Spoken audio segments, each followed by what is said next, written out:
예수 그리스도의 이름으로 기도합니다. 하나님 주신 말씀 느헤미야 1장 1절에서 우리 11절 말씀 보겠습니다.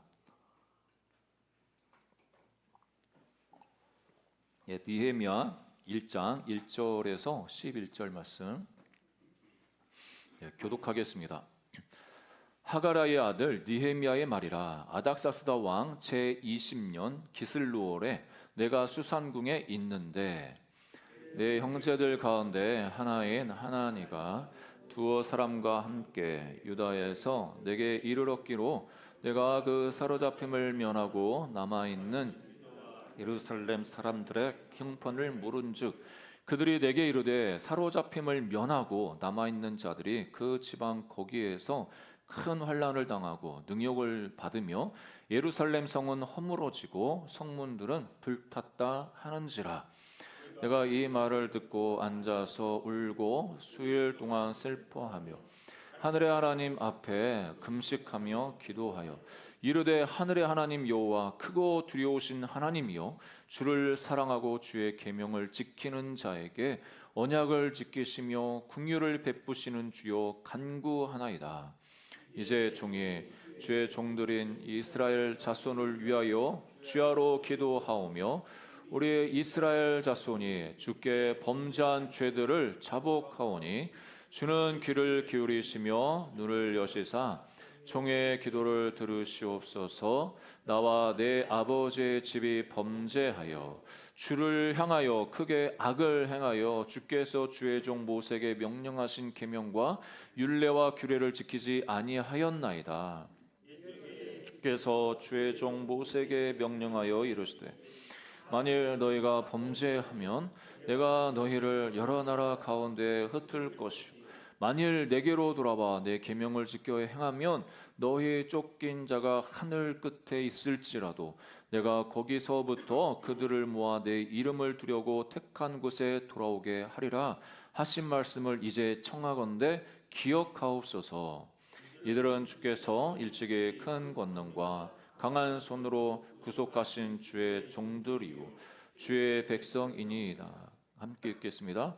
주여 구하오니 귀를 기울이사 종의 기도와 주의 이름을 경외하기를 기뻐하는 종들의 기도를 들으시고 오늘 종이 형통하여 이 사람 앞에서 은혜를 입게 하옵소서 하였나니 그때에 내가 왕의 술관원이 되었느니라. 아멘. 이번 주부터 한 3주에 걸쳐서 느헤미야 말씀을 함께 나누겠습니다. 우리가 요즘 느헤미야 이렇게 말씀 묵상하지 않습니까? 이제 12월 되면 그 매일 성경에서는 6년 단위가 이제 끝나는 시점이더라고요. 그래서 이제 내년부터는 다시 6년 단위로 해서 창세기부터 이렇게 묵상해 나가는데 그 전까지 12월에도 묵상한 그 본문 위주로 해가지고 다루어야 될 본문들 함께 말씀을 나누겠습니다. 여러분 지금까지 이렇게 사시면서 여러분 나름대로 나는 저 사람을 참 본받고 싶다. 나도 저런 신앙생활 하고 싶다. 나도 저런 인격을 가지고 싶다. 이렇게 품고 바라보시는 분이 있지 않습니까? 이거를 이제 롤 모델이라고 하는데 롤 모델은 내가 이제 그 사람을 모방할 가치가 있는 사람을 롤 모델로 이렇게 선정을 하죠. 그래서 그 사람의 행동, 태도, 어떻게 보면은 어떤 사람들은 말투까지 행동 패턴까지 닮아가려고 합니다. 그러니까 요즘 뭐 아이들이 이렇게 유명한 연예인들 이렇게 열광하면서 따라가는 그런 차원보다는 정말 그 사람들 그 내가 바라보는 그 롤 모델이 어떤 가치관으로 또 어떤 마음으로 기준으로 살아가는지 그것을 이제 배우고 싶어서 그 롤 모델을 선택을 하죠.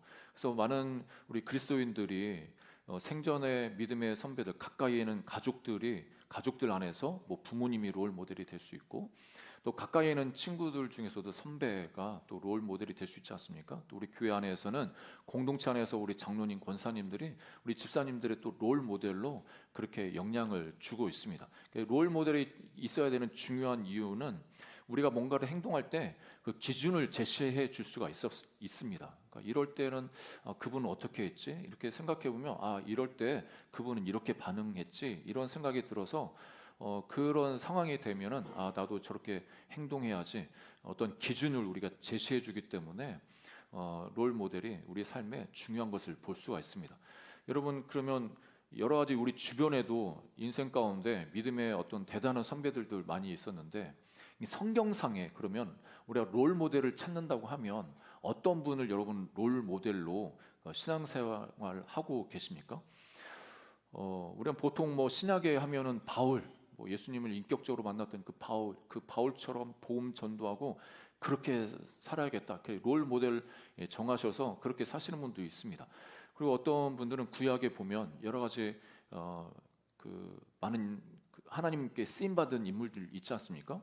보통 성경에 우리가 생각할 때 제사장이나 선지자나 이런 특별히 하나님이 부르셔서 그 어떤 성직을 맡은 사람들만 하나님이 쓰신다 이렇게 생각을 하는데 하나님께서 이 구속의 역사를 보면 그런 사람들만 쓰시는 게 아니고 하나님의 평신도 그런 어떻게 보면은 뭐 성직자가 아니어도 일반 성도이고 사회 생활하는 그런 사람들 중에 하나님께서 그 사람을 택해서 하나님의 구원의 역사를 이루시는 것을 볼 수가 있습니다. 그게 유명한 뭐 요셉이 그럴 수 있고 다니엘이 그럴 수 있고 또 오늘 본문의 느헤미야가 또 그런 인물입니다. 저는 우리 위례 하늘교회 우리 성도님들이 또 여기 젊은 우리 집사님들 계시는데 앞으로 살아갈 때 그 나의 신앙의 어떤 롤 모델로 잡을 때 이 느헤미야를 좀 연구해서 느헤미야를 좀 닮아가기를 주의 이름으로 축복합니다. 우리가 완전하게 완벽하게 닮을 수는 없지만 이 느헤미야가 추구했던 그 가치관, 그 삶의 태도, 무엇에 마음의 중심이 있는지 이런 것들을 살펴보면 우리도 우리가 부르신 그 삶의 영역에서 그것을 따라서 행동할 수가 있습니다. 그러면 하나님이 또 우리를 통해서 우리 가정 안에 또 우리가 있는 사회 그 공동체 안에 선한 영향력을 미치도록 그렇게 하실 것입니다. 특별히 하나님께서 어떤 사람을 찾으셨는가? 특별히 이스라엘이 멸망하는 586년 그 예루살렘과 그 이스라엘 자체가 이제 없어져 버리는데 그로부터 140년이 지난 이 시점에서 느헤미야라는 사람을 통해서 하나님이 이스라엘의 그 성벽을 재건하는데 이렇게 사용하시는 것을 볼 수가 있습니다. 느헤미야는 어떻게 보면은 평신도입니다. 평신도. 지금 우리 식으로 하면 제사장도 아니에요. 평신도인데 그러니까 증조부 때 어떻게 보면은 포로로 끌려가 가지고 자기 아버지도 그 포로지에서 태어났고 자기도 어떻게 보면 포로 3세대 140년이 지났으니까 거의 3세대 되지 않겠습니까? 그러니까 그 3세대로 태어나 가지고 그 사회에서 치열하게 살았던 사람이죠. 치열하게 살아가지고 올라간 게 진짜 높은 고위직에 올라간 겁니다. 그 느헤미야 전에도 1차, 2차 포로 귀환이 있어가지고 예루살렘으로 돌아갈 수 있었지만 이 느헤미야는 돌아가지 않았어요. 그 가족 다 돌아가지 않았는지 자기만 돌아가지 않았는지 모르겠지만 아무튼 느헤미야는 그 페르시아 제국 안에 남아 있어서 자기에게 맡겨준 그 직장에서 열심히 일하고 수고해서 어느 정도의 위치까지 올라간 사람입니다. 그러니까 실력도 있고 또 그렇다고 해서 믿음이 없느냐? 아닙니다. 하나님을 향한 믿음도 있고 실력과 믿음을 겸비하는 사람이 바로 느헤미야인 것을 볼 수가 있습니다. 그러면 하나님이 왜 느헤미야를 찾으셔서 이렇게 사용하셨는가? 우리가 한 두 가지로 이 사람을 좀 분석해 보면 좋겠습니다. 이 느헤미야라는 사람은 그 마음에 하나님이 주신 그 긍휼의 마음이 있는 사람이었습니다. 긍휼에 있는 마음을 가진 느헤미야이기 때문에 하나님이 이 느헤미야를 통해서 하나님의 역사를 이루신 것을 볼 수가 있습니다. 1절에 보니까 이 느헤미야가 살았던 그 시대의 배경을 설명해 주는데 하가랴의 아들 느헤미야의 말이라 아닥사스도 왕 제20년 기슬루올에 내가 수상궁에 있는데 아닥사스다 왕 20년 아닥사스다 왕이 통치한 지 20년째 되는 그때 이 느헤미야는 이 수산궁이라는 곳에 있었다는 거죠. 지금 지역적으로 하면 이란 정도 이란에 위치한 곳입니다. 11절 후반부에 보면 그때 내가 왕의 술관원이 되었느니라. 그러니까 아닥사스다 왕이 통치하는 20년 되는 그때에 이 느헤미야는 술관원으로 그렇게 고위직에 있는 겁니다. 여기 술 관원이라고 하니까 우리가 바텐더나 이런 사람들 생각하는데 그 정도 술 따라주는 그런 사람은 그런 우리가 생각하는 그런 수준이 아니라 여러분 조선 시대에도 이렇게 왕이 먹는 하여튼 뭐든지 먹는 그거 먹기 전에 먼저 먹어보는 사람들 있지 않습니까? 이사 김이상궁이라고 하나요? 아무튼 그런 사람들은 왕의 진짜 신뢰를 받는 사람들이죠. 거기에 누가 독탈지 어떻게 합니까? 그러니까 왕이 먹고 마시기 전에 먼저 먹어보고 마시보고 이렇게 하는 사람들입니다. 그러니까 느헤미야는 포로 신분, 어떻게 보면 자기 부모가 포로 신분으로 살고 있는 상황이었지만 자기는 열심히 그래도 일해가지고 위 권위자에게 인정을 받고 신뢰를 받고, 그래서 왕이 술 마실 때 술 따르면서 자기가 먼저 독 있는지 먹어보고 술 따라주는 아주 중요한 위치에 있는 거죠. 어떻게 보면 권력의 핵심이 있는 겁니다. 우리식으로 하면 비서실장이라고 해야 될까요? 이런 위치에 있는 이 느헤미야인데, 이 느헤미야한테 어떤 이야기가 들려오냐면 자기 형제들 중에 아우 중에 하나니라는 사람이 예루살렘에 갔다가 돌아와가지고 이 형을 찾아와서 그 상황을 이야기를 해줍니다. 2절 말씀이 그 말씀인데, 내 형제들 가운데 하나인 하나니가 두어 사람과 함께 유다에서 내게 이르렀기로 내가 그 사로잡힘을 면하고 남아있는 유다 예루살렘 사람들의 형편을 물은즉. 그러니까 유다와 예루살렘 상황이 이 사람은 평소에 궁금한 거예요. 여러분, 사람들이 뭔가에 이렇게 관심이 있으면 그것만 보이고 그것만 들리지 않습니까? 만약에 여러분들이 차를 바꿔야 된다 그러면은 지나가다가 SUV로 바꿔 승용차로 바꿔 SUV로 바꾼다 하면은 지나가는 SUV 차만 보입니다. 그리고 여러분들이 만약에 어떤 집을 사야 되고 이사를 가야 된다고 하면 어떤 집이 좋나 그 집만 보입니다. 그러니까 옷도 마찬가지죠. 내가 뭔가 필요해서 옷을 사고 싶은데 그러면 지나가는 사람들 옷만 봅니다. 저게 좋아 보이나. 그러니까 사람은 자기 관심 있는 마음이 있는 그것에 눈이 가고 귀가 따라가게 되어 있습니다.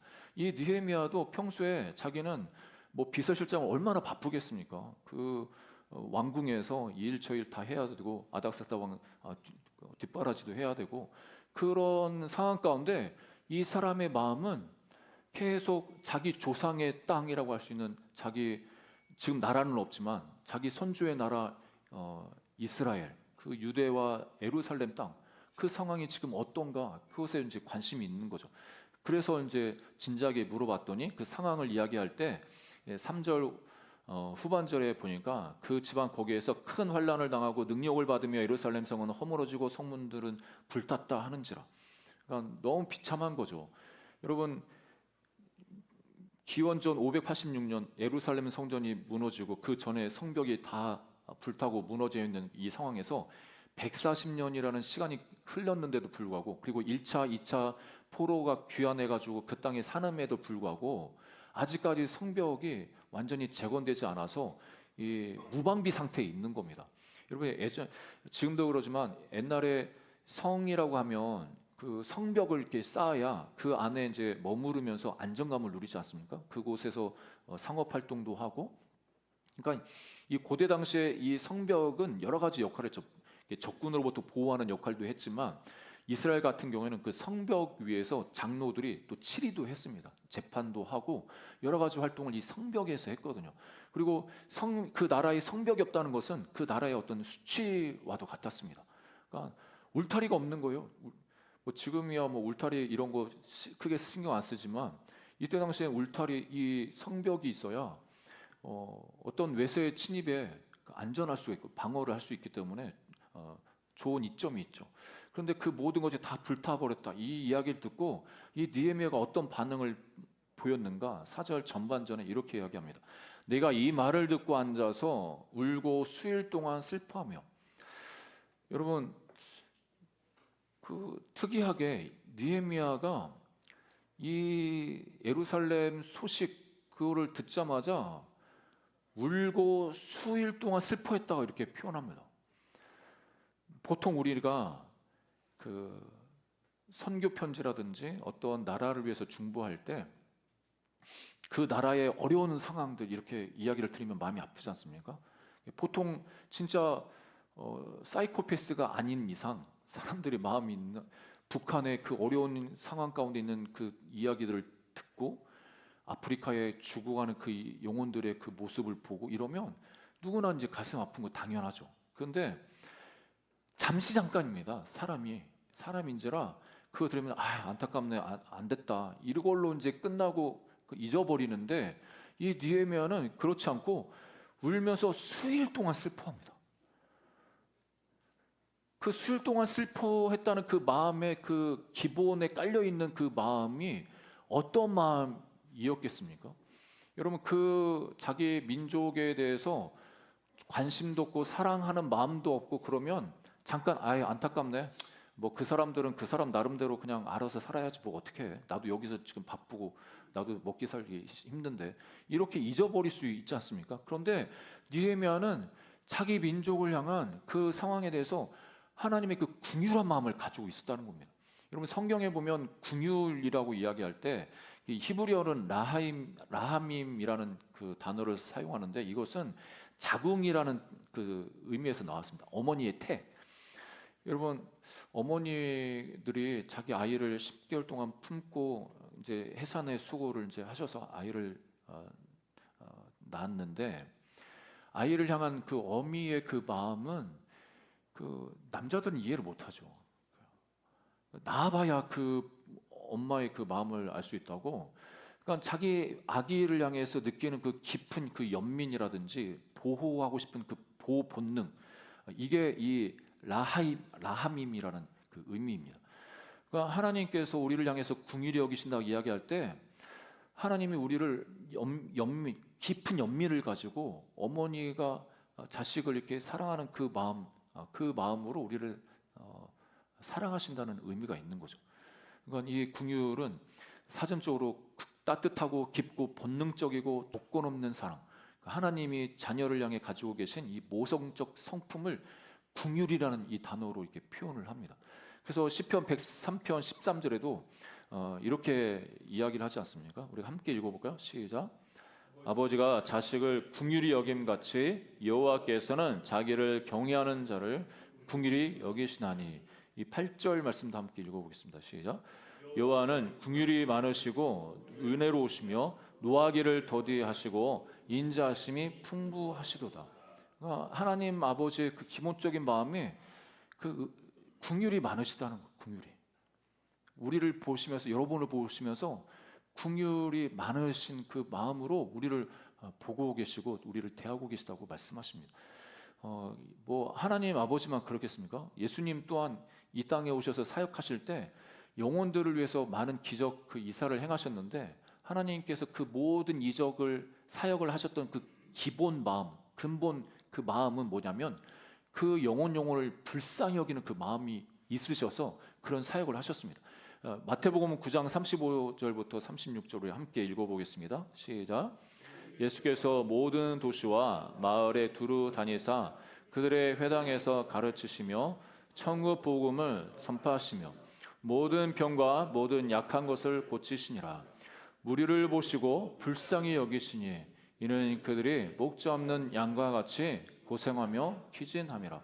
예수님 보실 때 예수님 앞에 나오는 그 사람들, 뭐 병자들, 약한 사람들도 있지만 그 병이 없다 할지라도 그 사람들은 다 목자 없는 양같이 이렇게 고생하고 아주 기진맥진하면서 살아가는 그 모습이 예수님 보실 때 너무 마음이 아프신 거예요. 너무 불쌍한 거예요. 그 많은 그 마음의 그 불쌍함 때문에 자기한테 병을 고치러 오는 그 영혼들을 하나님이 치유해 주시지 않습니까? 여러분, 이 불쌍히 여기는 마음, 이 긍휼이 하나님이 너무나 기뻐하십니다. 그 긍휼의 그 마음을 우리에게 주셔서 그 마음을 가지고 우리가 하나님과 함께 동역하기를 원하십니다. 여러분, 이 긍휼의 마음이 저와 여러분의 마음 가운데 늘 있기를 주의 이름으로 축복합니다. 하나님은 긍휼한 마음을 가진 사람을 통해서 일하십니다. 뭐 냉정한 그런 사람을 통해서 일하시는 게 아니라 머리 명철한 사람을 통해서 일하시는 게 아니라 그 마음이 하나님 마음을 닮아서 긍휼히 영혼을 불쌍히 여기는 그 마음을 가진 그 사람 통해서 일하시는 거죠. 여러분, 가정 안에도 마찬가지 아니겠습니까? 가족 안에 서로를 불쌍히, 형제 자매를 불쌍히 여기고 자녀를 불쌍히 여기고 불쌍히 여기는 마음이 있어야 그 사람을 위해서 희생할 수 있고 참아줄 수 있고 또 그 사람을 위해서 내가 뭔가를 헌신을 할 수가 있는 겁니다. 그러니까 긍휼이 없으면 뭐 너는 너대로 이기적이 되는 거죠. 사람이 너는 너대로 살고 난 나대로 사는 거지 뭐. 이렇게 끝나버리면 어떤 일도 일어나지 않습니다. 이 교회 공동체 안에도 마찬가지 않습니까? 누군가 연약한 분, 뭔가 부족한 분 이런 걸 보면 비난하는 게 아니라 그 사람이 긍휼이 불쌍해서 불쌍해 뭐 그럴 수도 있지 이해를 해줄 수 있고 또 품어줄 수 있고 오래 기다릴 수가 있는 겁니다. 그래야 이 긍휼을 통해서 하나님이 우리 관계 안에서도 역사하기를 원하시는 거죠. 여러분 생각해 보세요. 선교사님이 현지인들을 긍휼히 여기지 않아요. 못마땅해. 이 사람들은 문화가 왜 이래? 이 사람들은 이 성향이 왜 이래? 선교사가 그런 마음 가지고 있으면 선교지에 오래 못 있어요. 생각해 보세요. 담임 목사가 성도들을 긍휼히 여기지 않으면 저분 왜 이러나? 왜 그러시지? 담임 목회 못 해요. 여러분 그렇지 않습니까? 여러분 자녀들 양육할 때도 이 자식들 이 못마땅해 자녀들 키울 수가 없어요. 이 마음이 긍휼한 이 마음이 있어야 그걸 가지고 하나님이 우리를 통해서 뭔가를 하나님이 역사를 이루십니다. 여러분 이 긍휼한 마음을 잊지 않기를 주 이름으로 축복합니다. 우리 성도들 안에서도 이 긍휼한 마음이 있기를 주 이름으로 축복합니다. 여러분 예전에 제가 지인이 홀트에 간사로 있어가지고 말씀 전하러 간 적이 있었는데 여러분 홀트 재단 아시죠? 그 시작 배경을 보면 이 홀트 이 재단을 설립하신 분이 헨리 홀트라는 그 부부인데 1950년도에 이제 한국 전쟁이 일어나고 고아들이 많이 발생하지 않습니까? 그런데 이 부부가 미국의 한 시골에 농사를 짓고 있는 분들인데 어느 날 마을에서 영화를 보여준다고. 그때 당시는 뭐 50년대 이때 당시는 뭐 TV나 이런 거 없기 때문에 그래서 마을 회관에 가서 이제 그 영화를 보는데 영화 시청하기 전에 여러분 예전에는 영화 보기 전에 뉴스 같은 거 이렇게 보여주지 않습니까? 지금도 광고 하지만 예전에는 대한뉴스 해가지고 뉴스 이렇게 해가지고 여기 영화가 시청하기 전에 한국 전쟁 상황을 이렇게 보여주는 거예요. 거기서 수많은 고아가 발생하고 있다. 이 고아들을 입양할 사람들이 필요하다. 이런 내용이 이제 먼저 보여준 거죠. 이 부부가 그거 보고 영화가 눈에 안 들어와. 계속 불쌍한 그 아이들 그게 눈에 선한 거예요. 그들 향한 그 긍휼을 너무 불쌍한 그 마음.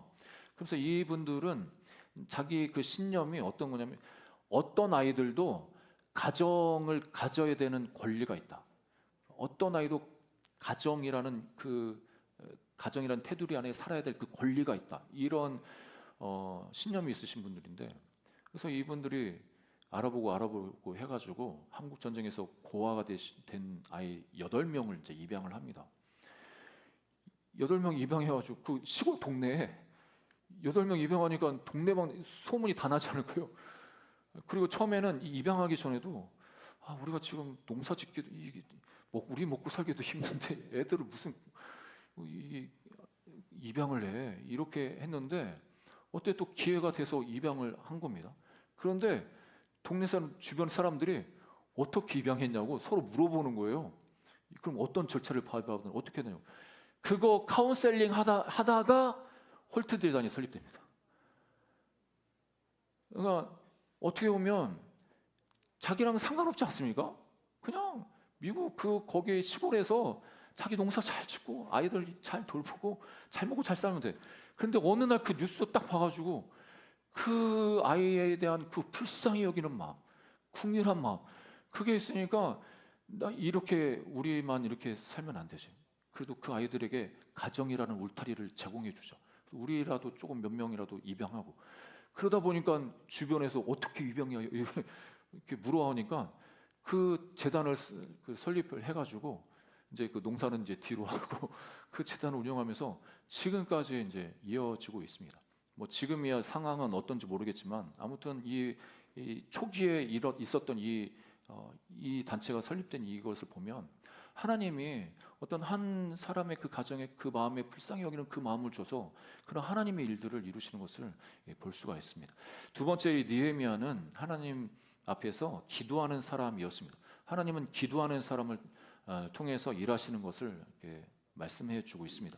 4절 후반절에 보니까 이 느헤미야는 그냥 울고 슬퍼하는 것 그걸로만 끝난 게 아니라 하나님 앞에 금식하며 기도했다고 말씀하고 있습니다.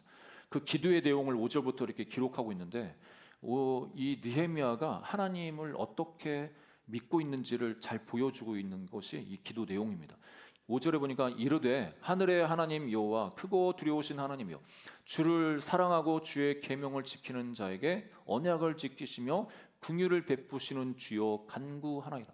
여기서도 긍휼을 베푸시는, 그러니까 자기 마음에도 하나님이 주신 그 긍휼한 마음이 있고 하나님조차도 긍휼을 베푸시는 하나님인 것을 이 느헤미야는 확실히 믿고 하나님 앞에 나가 기도합니다. 그 앞부분에 하나님을 향해서 크고 두려우신 하나님이라고 부르고 있습니다. 그러니까 이 느헤미야가 믿는 그 하나님은 자기 인생 가운데 자기 문제를 해결해 줄 수 없는 그런 무능력한 그런 하나님이 아니라 크신 하나님. 여기서 두렵다고 하는 것은 이게 부정적인 의미의 두렵다 이런 것보다는 너무나 크시기 때문에, 위대하시기 때문에, 전능하시기 때문에 거기서 우리가 피조물로서 덜덜 떠는 그런 의미, 경외하는 그런 의미가 있습니다. 그러니까 그 하나님을 향해서 어떤 하나님인지 자기가 분명히 믿고 신뢰하기 때문에 이렇게 하나님을 높여드리고 있습니다. 하나님은 모세를 통해서도 이스라엘을 깨우쳐 주실 때 이렇게 말씀하십니다. 신명기 7장 21절에 너는 그들을 두려워하지 말라. 너희의 하나님 여호와 곧 크고 두려운 하나님이 너희 중에 계심이니라. 그러니까 하나님이 이스라엘 백성들한테 일깨워 주시는 거예요. 모세야, 너 이스라엘 백성들이 주변에 있는 정말 큰 민족들, 견고한 성읍들 그것 때문에 두려워하고 떨지. 야야야, 너 사람들한테 또 그런 거 보고 두렵고 떨지 말라고 그래. 야, 내가 누구냐? 내가 누구야? 하나님이 그렇게 말씀하시는 거예요. 내가 누구야? 나는 크고 두려운 정말 큰 하나님이야. 그러니까 네가 나를 바라보고 나를 믿으면 그까짓 거 어려움, 절망 이런 거 신경 쓸 필요 없어. 하나님은 이렇게 말씀하시는 겁니다. 여러분, 저와 여러분이 믿는 하나님은 크신 하나님이십니다. 전능하신 하나님이십니다. 여러분, 그 하나님을 신뢰하시기를 주 이름으로 축복합니다. 그래서 우리는 우리 자신의 모습만 보면 한탄할 수 있습니다. 자기 연민에 빠질 수 있습니다. 내 문제와 내 어려움 이거를 스스로 해결할 수 없기 때문에 무기력에 빠질 수 있습니다. 여러분, 그럴수록 우리는 우리 자신을 일깨워서 나의 하나님, 크신 하나님, 전능하신 하나님, 그렇게 그 하나님을 높여드리고 그 하나님을 좀 붙드시기를 주의 이름으로 축복합니다. 그러면서 어떻게 또 기도를 하는지 6절부터 7절 이렇게 기도하는데 이 말씀을 함께 읽어보겠습니다. 같이 읽어보겠습니다. 시작. 이제 종이 주의 종들인 이스라엘 자손을 위하여 주야로 기도하며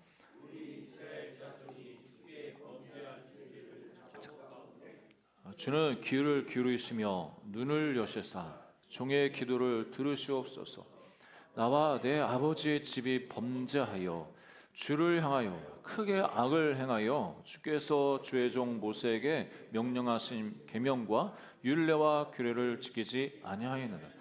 여러분, 느헤미야는 지금 하나님 앞에 먼저 기도할 때 회개를 하고 있는데 어떻게 기도하냐면 6절 후반절에 나와 내 아버지 집이 범죄했다.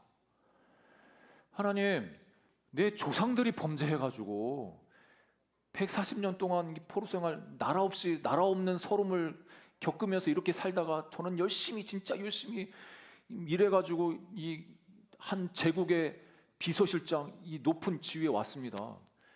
아니, 조상들은 얼마나 하나님 마음을 쏙 썩였으면 우리가 이런 고생을 합니까?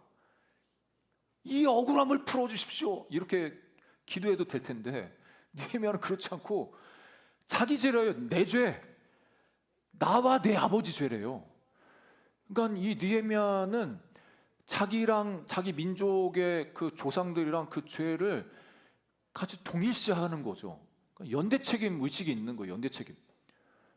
나는 내만 잘 살면 되고 나는 잘 살았는데 저 사람이 못해가지고 이 공동체가, 이 나라가 이 모양 이 꼴이고, 저 왕이 제대로 하나님 안 섬겨가지고 이 나라가 이렇게 멸망하고, 제사장들 레위인들이 하나님 야훼 하나님을 섬기지 않아가지고 이렇게 죄를 범해가지고 우리가 이렇게 됐구나 한탄하면서 남욕하면서 그렇게 있는 게 아니고, 이 느헤미야는 그 죄, 아니 내가 그때 당시에 살아가지고 그때 죄를 안 지었어도 주님, 나와 내 아버지 그 범죄 때문에 우리가 이렇게 됐습니다, 하나님 용서해 주세요, 이렇게 간구하는 거죠.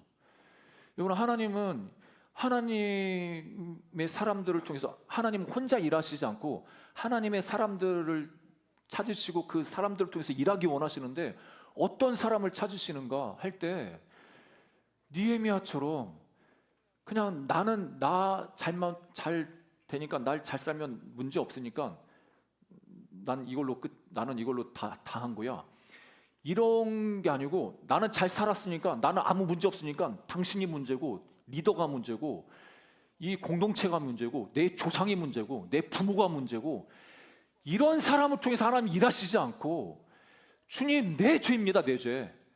부모의 죄는 내 죄입니다. 내 나라의 리더의 죄는 내 죄입니다.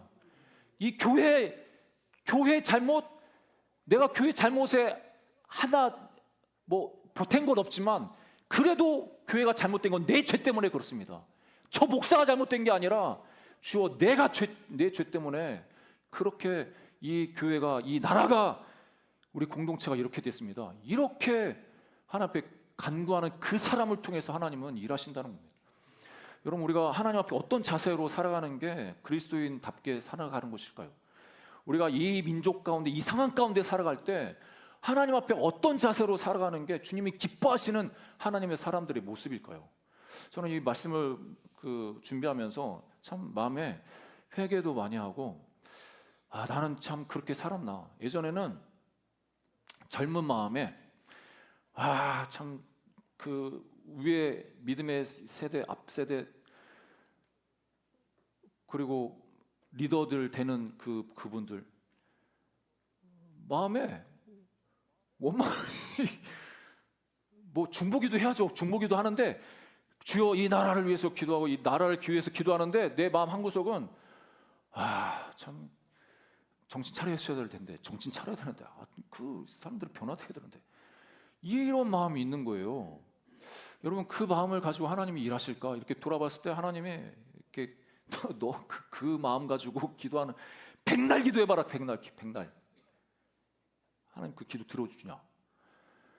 느헤미야는 자기는 사회적으로 성공했어요, 실력 있어요, 또 믿음도 있어요. 자기는 자기 죄 때문에 이렇게 살아가는 거 아니에요. 포로 3세대라니까요, 여러분.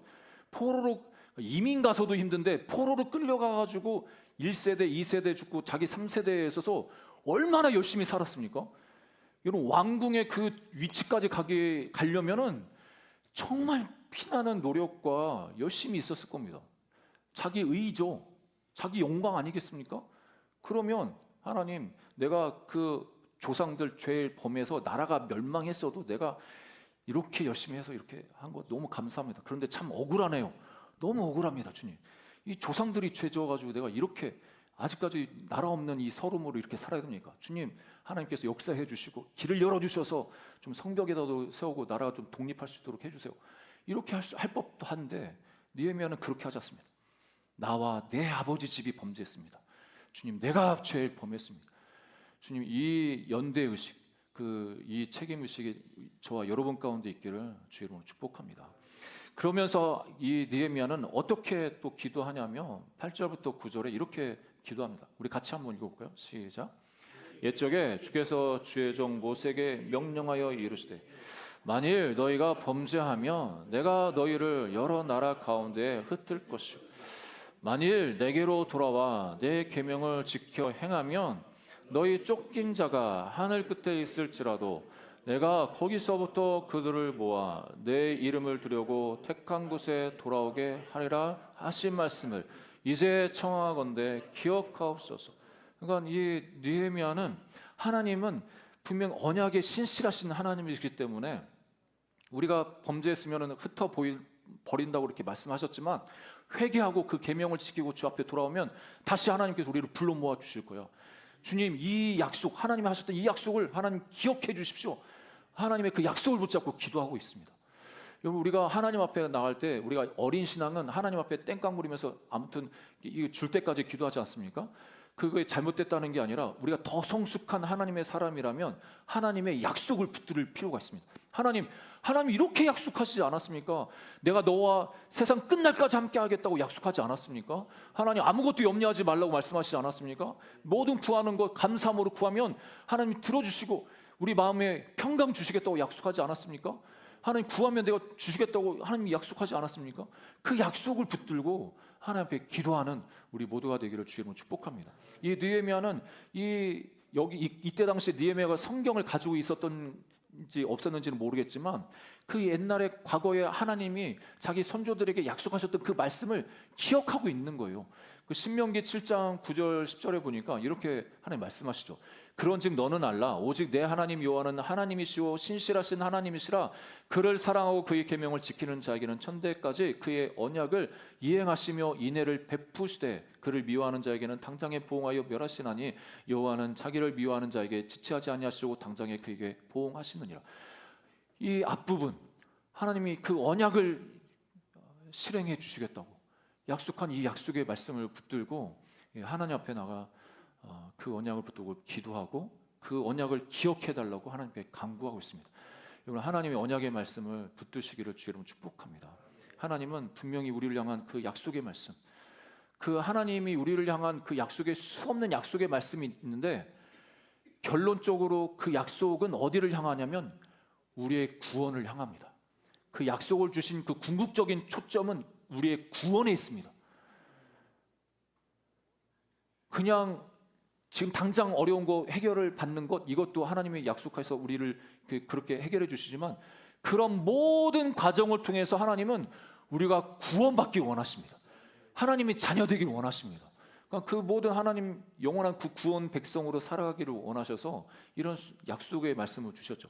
그래서 베드로가 성령을 받고 설교할 때 이렇게 표현하지 않습니까? 사도행전 2장 39절에 보니까 이 약속은 너희와 너희 자녀와 모든 먼데 사람 곧 주 예수 주 우리 하나님이 얼마든지 부르시는 자들에게 하신 것이라 하고, 이 약속 하나님 우리를 구원하시겠다는 그 약속은 너희와 너희 자녀와 모든 먼데 사람, 그러니까 유대인들 너희들뿐만 아니라 그 먼데 사람, 모든 먼데 사람이 여기에 우리가 포함됩니다. 그리고 우리가 선교하고 우리가 전도하는 그 사람들이 포함됩니다. 그 사람들을 위해서 이 구원의 약속을 주셨다고 이 베드로가 설교하고 있는 겁니다. 여러분, 이 약속의 말씀을 붙들고 하나님의 구원의 은혜를 날마다 누리는 저와 여러분 되기를 주님으로 축복합니다. 철로역정에 존 버니언이 쓴 그 철로역정에 보면 그리스도인과 그 희망이라는 두 사람이 나오지 않습니까? 지난번에 종종 말씀드렸었는데 이 절망이라는 그 거인에게 붙잡혀 가지고 의욕의 성이라는 지하실에 이렇게 갇힙니다. 우리가 존 버니언이 아주 우리 신앙생활을 하면서 맞닥뜨리는 어려움들을 의인화해 가지고 잘 이렇게 표현을 했습니다. 철로역정 재미는 있으니까 한 번씩 보시면 좋습니다. 우리가 인생을 살아가면서 절망을 만나지 않습니까? 절망에 만나면 그 절망 가운데 우리 삶이 무너지고 마음도 무너지고 여러 가지 삶의 의욕도 없고 그런데 똑같이 이게 비유하는 겁니다. 그리스도인과 희망이라는 사람이 길을 가다가 절망이라는 거인을 만나가지고 붙잡혀가지고 의혹의 성, 의심의 성. 그러니까 이 절망 만나면 사람들이 다 의심합니다. 하나님을 의심하고 진짜 나를 사랑하는 거 맞나? 나한테 하나님 진짜 선하신가? 의심하게 돼요. 그러니까 의심의 성 지하에 갇히게 됩니다. 그래서 이거 어떻게 해야 되나 어떻게 해야 되는지 잡혀 먹힐 위험이 있는데, 그런데 생각해 보니까 그리스도인이 생각할 때 자기 가슴에 무언가 있다는 걸 발견합니다. 그게 열쇠인데 그 열쇠가 뭐냐면 약속의 열쇠를 발견합니다. 그 약속의 열쇠를 가지고 그 의혹의 그 감옥 문을 열고 또 열고 해서 빠져나옵니다. 이게 무엇을 의미하겠습니까? 여러분, 우리가 절망을 만나가지고 무기력해지고 마음이 무너지고 그래서 하나님을 향해서 의심도 되고 또 여러 가지 불안하고 이럴 때 우리가 붙잡아야 될 것은 하나님의 약속의 말씀이라는 겁니다. 그 약속의 말씀을 붙잡으면 그 두려움에서 무너진 마음에서 우리가 일으킴을 받을 수 있고 무기력에서 우리가 일어날 수가 있고 승리할 수 있다는 것을 말씀하시는 겁니다. 여러분 그 약속의 말씀, 그 약속의 말씀을 붙잡는 저와 여러분 되기를 주님으로 축복합니다. 성경에는 수많은 약속의 말씀이 있습니다. 그래서 매일매일 우리가 성경 말씀 묵상하는 게 그 약속의 말씀을 발견하려고 우리가 묵상하는 겁니다. 그 약속의 말씀을 붙잡으면 그 약속의 말씀이 우리가 절망을 만났을 때 희망이 되어주고 소망이 되어주고 힘이 되어줄 수 있다는 것을 기억하는 저와 여러분 되기를 주님으로 축복합니다. 오늘 말씀의 결론을 맺으면 우리 10절 11절에 보니까 느헤미야가 이렇게 기도를 맺습니다. 이들은 주께서 일찍이 큰 권능과 강한 손으로 구속하신 주의 종들이요 주의 백성이니이다. 주여 구하오니 귀를 기울이사 종의 기도와 주의 이름을 경외하기를 기뻐하는 종들의 기도를 들으시고 오늘 종이 형통하여 이 사람 앞에서 은혜를 입게 하옵소서. 느헤미야는 기도하는 사람인데 기도로만 끝나지 않았습니다. 그러니까 하나님이 주신 그 긍휼한 마음이 있어서 불쌍히 여기는 마음이 있어서 자기 민족을 위해서 그렇게 기도했는데 그 기도로 끝난 게 아니라 그 마음은 결단하게 이릅니다. 뭐 어떻게 결단하냐면 여기 이 사람 앞에서, 이 사람이라고 하는 것은 아닥사스도 왕입니다. 그 왕 앞에서 은혜를 입어서 자기가 직접 예루살렘으로 돌아가서 성벽을 세우려고 그렇게 마음을 먹습니다. 그러니까 기도는 그냥 말로 끝나는 게 아니라 행동으로 나오는 게 진짜 기도입니다. 기도한다면 마음에 헌신해서 그래 내가 해야지, 내가 앞장서야지. 그래서 이 느헤미야는 기도하는 그 느헤미야는 자기가 먼저 앞장서서 아닥사스다 왕의 허락을 받고 예루살렘으로 귀국을 합니다. 여러분 우리가 하나님 앞에 하나님의 사람들로 이 땅을 살아가고 있습니다. 특별히 우리의 롤 모델이 이 성경의 인물 속에서 많이 있는데 오늘은 느헤미야를 살펴보았습니다. 느헤미야는 그 마음에 하나님이 주신 그 궁일이 여긴 마음, 영혼을 궁일이 여긴 마음, 자기 민족을 궁일이 여기는 마음, 그 마음을 가진 사람이었습니다. 그리고 더 나아가서 기도하는 사람이었습니다.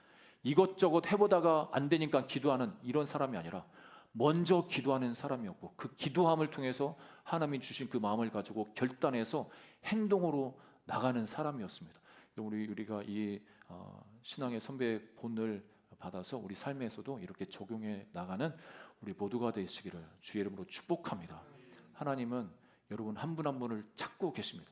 저와 여러분을 통해서 하나님께서 이 땅에 무너진 그 영역들을 일으켜 세우기 원하십니다. 특별히 여러분의 가정이 무너진 부분이 있다면, 우리 직장이 무너진 영역이 있다면, 또 혹시라도 우리 마음에서, 우리 관계 속에서 무너진 곳이 있다면 하나님이 여러분의 삶에 찾아가셔서 그 무너진 곳을 회복해 주시기를 주 이름으로 축복합니다.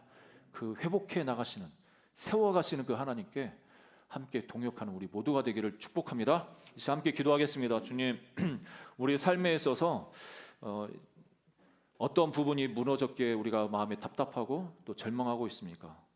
하나님, 우리 재정의 영역에 있어서, 관계의 영역에 있어서, 아니면 직장과 사업에 있어서, 하나님 이 나라의 민족을 볼 때 정치, 경제, 사회, 문화 영역에 있어서 우리가 영적인 시각으로 바라볼 때 얼마나 참혹하고 무너진 부분들이 얼마나 많이 있습니까? 주님, 그 무너진 영역에서 우리가 기도할 때 주여 나의 이 죄로 여기고 하나님께 회개하게 하여 주시고, 또 하나님의 궁유를 구하며 나갈 때 우리가 무엇을 행해야 될지도 가르쳐 주셔서 행동하는 하나님의 사람